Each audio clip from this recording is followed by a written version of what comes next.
मैं गर्व से कहता हूं कि मैं ब्राह्मण हूं। मैं वो दधीच हूं जो विश्व कल्याण के लिए अपनी हड्डियां दान करने से पहले 2 बार नहीं सोचता।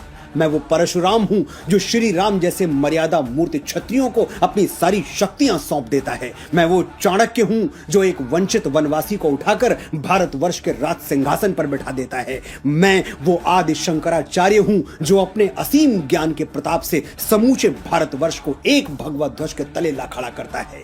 मैं रामकृष्ण परमहंस हूं जिसकी शरण में आने वाला स्वामी विवेकानंद हो जाता है। मैं समर्थ स्वामी रामदास हूं जो छत्रपति शिवाजी महाराज जैसा शिष्य देके इस धरा को धन्य कर देता है। मैं पेशवा बाजीराव बलाड़ हूं जो एक राजपूत राजा के स्वाभिमान के लिए थाली में सजा हुआ भोजन छोड़कर रणभूमि की ओर चल पड़ता है। मैं मंगल पांडे हूं जो स्वाधीनता के मस्तक पर तिलक बनकर जगमगाता है। मैं राजगुरु हूं, मैं तात्या टोपे हूं, रामप्रसाद बिस्मिल हूं, परमवीर कैप्टन मनोज पांडे हूं, मैं चंद्रशेखर तिवारी आजाद हूं।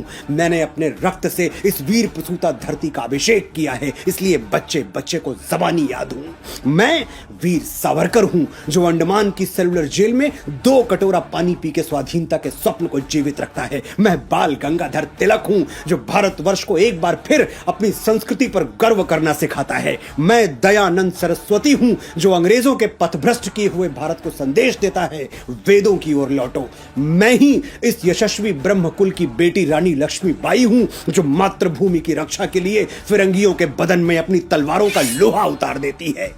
हम ब्राह्मण हैं, जन्मजात तपस्वी हैं, साधक हैं।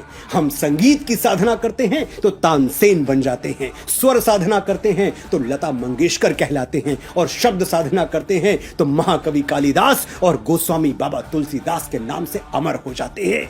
आर्यभट्ट, वाराहमिहिर, श्रीनिवास रामानुजम, वेंकटरमन, रामकृष्णन, हजारों लाखों यशस्वी ब्राह्मणों के नाम हमारे ब्रह्म पटल पर स्वर्णाक्षरों में अंकित हैं। मैं कितनी भी कोशिश कर लूं ये किस्सा रह जाएगा आधा। किस किस के मैं नाम गिनाऊं, सांसें कम है लोग ज्यादा।